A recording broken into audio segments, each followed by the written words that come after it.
Hey guys, this is Blake here. I'm going to be reviewing Creature and Apollo 18. Now, Creature, for those who haven't heard, and granted, I suspect that very few of you have even heard of this movie, it apparently opened to the worst opening weekend ever, and that didn't surprise me too much because I never even heard about the movie until I saw it on Movie Phone, so I imagine very few others have too. I ended up seeing the trailer though after I actually saw it, and it looked horrible in the trailer, so even if people did hear about it, it probably didn't look that appealing. So that's unfortunately what the movie's going to be remembered for, being the worst opening movie of all time, because the movie itself is just mediocre. It's one of those movies I think that really cancels itself out. For every good thing, there is a bad thing. And this movie isn't anywhere near as bad as the trailers make it look. One gets the impression that the filmmakers were definitely trying to make a pretty kick-ass monster movie. The film is very ambitious when it comes to its character's story and its makeup effects, but I don't know if it's because they just lack the talent or the experience. They just don't quite pull it off. I like a lot of the film's aspects, but like I said, for every good thing about it, there's something bad that really brings that down. For example, I love it in horror films when you can't tell who the main character is because everybody has pretty much equal screen time. Alien was a movie that really benefited from that, even though now, of course, we know that Ripley's the main character. But back then, that would have been definitely something that was really going for that film. And this movie is the same way. I couldn't tell who the main character was, and I was in fact surprised at who ended up being the main character. So that was really cool. But they're just all obnoxious and annoying. I just wanted to strangle them. From the instant we are introduced to them, they're all selfish, loud, bratty, insulting punks. And I couldn't believe the film really wanted us to root for them. Either they're generic or flat out unlikable. Even though the token black guy, as always, ended up being probably one of the more compelling and sympathetic characters of this group. The dialogue was awful at times, but the acting was overall okay. The film has Sid Haig, I don't know if I'm pronouncing his name right, from Devil's Rejects, House of a Thousand Corpses, or one of my favorite movies, Galaxy of Terror. And yes, I am ashamed to say that. And he does good. And the cast in general, I think, is probably better than what this movie led on. It just didn't get a whole lot to do, and the dialogue sucked. The story actually is full of a surprising amount of twists and turns, and there's a lot of mythical stuff about it that I really liked. Although it was kind of ripping off Hatchet at times. I think it was ripping off Hatchet anyway. But at the same time, this movie is almost all explaining, yet none of it makes sense. For example, one of the key points is that certain girls are being served up to this creature so they can be its bride. Now, sometimes this apparently just means he eats them. Other times he apparently rapes them. It's like there's no consistency there. So why is he raping some but then killing others? Or is he raping and killing them and somehow they can give birth anyway? Or does that even account into anything there? It's just one of those movies that the more you think about it, the more or the less sense it makes. Also, there's some really stupid moments, like this guy gets shot in the leg, and then they just forget about it. For the rest of the movie, he's running, fighting, and being quite badass, but I just kept thinking, what happened to the leg wound? Apparently the locals worship this creature. But once again, why? Is this their own religion? Because at times you kind of get the indication that maybe they think this is just God, but do they think it's the Christian God? Because last I checked, very few people think that the Christian God looks like an evil lizard dude. Satan kind of would fit that description, though, so what's going on there? They keep alluding to that the monster maybe saved them at some point, but they never say what exactly it did, unless I missed something. The monster seems to actually have an actual mind. It seems to acknowledge its followers, and it's not just like some beast. At least at times it seems like that way. But it kills some of its own followers with no real explanation.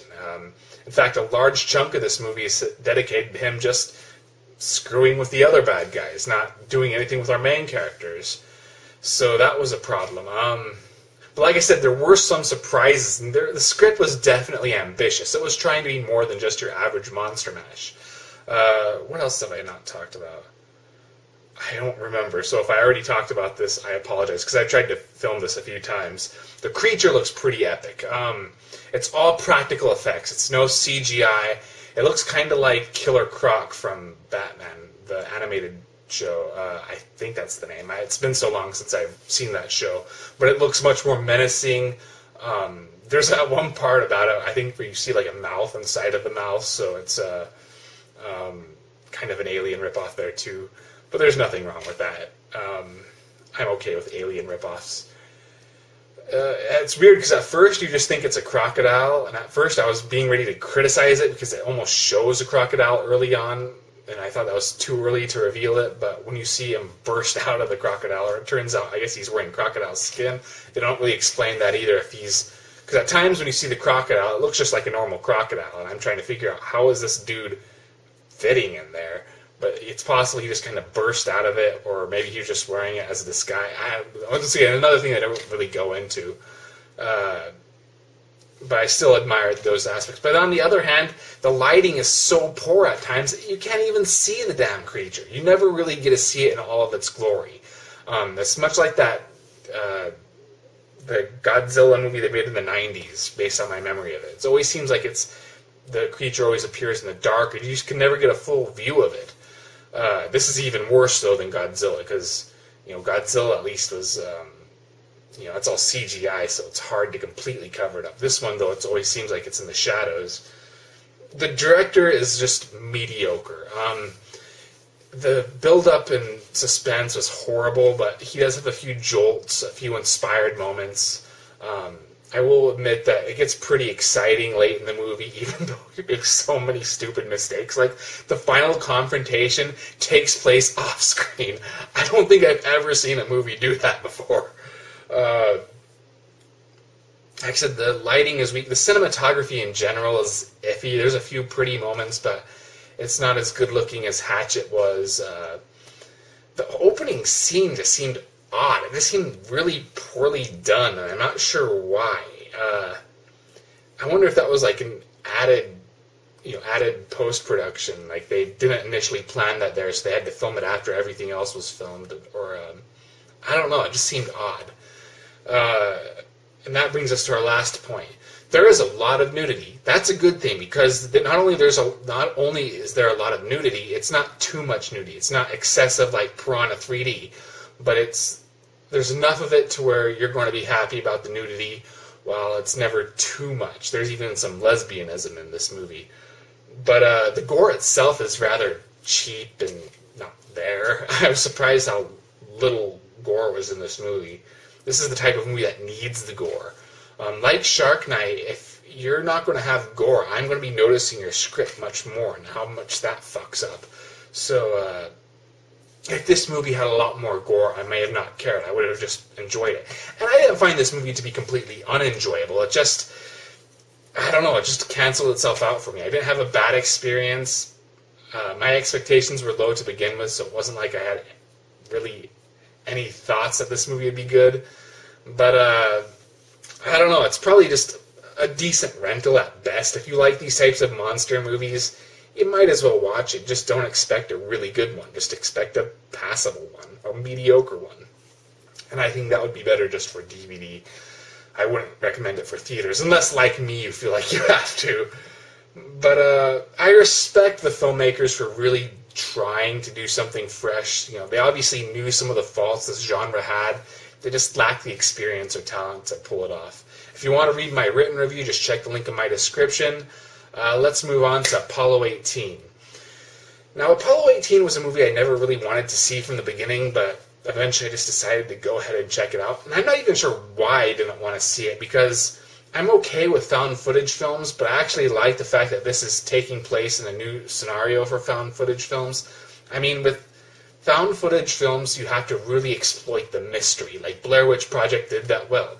Paranormal Activity did that well, and Apollo 18 did that well too. But like, why would anybody want to see a found footage zombie film like Diary of the Dead? You know, there's nothing mysterious about zombies. We know everything about them. Wreck, I guess, was the exception because that was a stunningly well done movie. I haven't seen the sequel yet, but I love that one. But in terms of found footage films, I loved Paranormal Activity, The Blair Witch Project, and Wreck. I liked Paranormal Activity 2, The Last Exorcism, and Cloverfield, and I wasn't too fond of Diary of the Dead. I used to think it was okay, but I watched it again later on, and it didn't hold up well. Movies like that, I think they kind of miss the point of what makes a found footage film so effective. It's the perceived authenticity. We all know that these are just movies, but if you can convince us that it's real for just the running time, then you have a really effective film. That's, of course, what all movies are supposed to do, but found footage films really rely on that. So when you have, when you edit it and score it and narrate it, it just takes away from that. I'm not sure why Romero chose to do that. But otherwise, I don't even hate any of these movies. The closest one I hate is probably Fourth Kind, if that counts, just because that really fucked up what they thought found footage films should be. But Apollo 18 it wasn't doing anything for me from the trailers, and the negative reviews didn't really help. I'd much rather watch Shark Night. And unfortunately, Apollo 18 just didn't have any sharks. But now that I saw it, it's really not bad. I thought it started off pretty boring, but only because I really didn't like these NASA cams. It just made everything too grainy, I don't know, the changing film stock just kept throwing me off for some reason. I just wasn't that interested. The actors were both good and they were convincing, but I didn't really find them that interesting. But around halfway through, at least I think it's halfway through, they start following these tracks and they make this discovery. Now, if you've seen the movie, you know what I'm talking about. I really don't want to spoil this because I think this movie really thrives on its own mystery, and I think that if you know too much, it's going to take away from it. But once that scene happens, I was completely into it. Instead of, like, in contrast to Paranormal Activity or the Blair Witch Project, which really relies on the character's paranoia mixed in with, I don't know how to explain it, but when Paranormal Activity, when a horror scene is happening, you really know that it's happening. Your eyes are glued to the screen looking for whatever is going to happen next. This one is just more about overall tone. It's very dread-filled. It's very cold. And it is a lot about the actors kind of freaking out and going crazy, but there's very few jolts or jump scares. Now, granted, whenever there is a jump scare, it usually works. There's one great scene in this crater that really made me jump up. I was kind of embarrassed, too, because a few people looked at me, but it was a spectacularly done scene. But unfortunately, by the end of the movie, it just starts getting kind of stupid. Once again, I can't really explain it. First off, I was a little disappointed in the aliens. I like them in some ways, but not in others. But I'll talk a little bit about that, I guess, at the end of this review, where I'll reveal spoilers. But for now, let me just sum this up. The film has some pretty serious plot holes. If you don't like the found footage style of filming, you're going to really not like this because I think the NASA cam just doesn't work quite as well as normal cameras. I don't even know what to call them. Everything looks too fuzzy for me. And once again, if you thought Paranormal Activity was boring, you're probably really going to think this is boring because there's even less noticeable scares about it. It's just all about the mood, the atmosphere, the tone.